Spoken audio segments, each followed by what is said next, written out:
দিনাজপুরের বীরগঞ্জে লিচু পাড়তে গিয়ে এক শ্রমিকের বিদ্যুৎস্পৃষ্টে নিহত এক ও আহত একজন।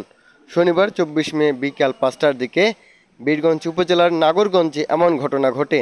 তাৎক্ষণিক উদ্ধার করে বীরগঞ্জ উপজেলা স্বাস্থ্য কমপ্লেক্সে আনলে কর্তব্যরত চিকিৎসক একজনকে মৃত ঘোষণা করেন।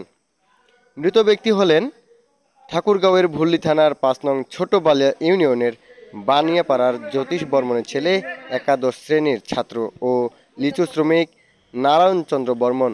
আহত হলেন ঠাকুরগাঁওয়ের ভুল্লি থানার রঞ্জিতের ছেলে বকুল চন্দ্র বর্মন। তিনি বর্তমানে দিনাজপুর মেডিকেলে ভর্তি আছেন। প্রত্যক্ষদর্শীরা জানান, নাগরিসাগরি গ্রামের মুর্তুজার বাগান তরিকুল ইসলাম নামক ব্যক্তি চুক্তি করে নিয়েছেন। তার মাধ্যমে লিচু পাড়ার শ্রমিক হিসেবে কাজ করতে গিয়ে গাছের উপর বিদ্যুতের তারের সঙ্গে সংস্পর্শে শকের মাধ্যমে মৃত্যু হয়েছে। বীরগঞ্জ থানার অফিসার ইনচার্জ আব্দুল গফুর সত্যতা নিশ্চিত করেছেন।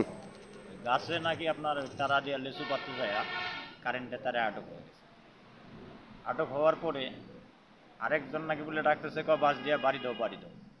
পরে একজন বাড়ি দিছে, বাড়ি দেওয়ার পরে যেই দুইজন ওখানে হয়েছে। পরে অন্য অন্য লোকজন এই শুকনা বাস দিয়ে আপনার করে সিস্টেমে লোকগুলা নামাইছে।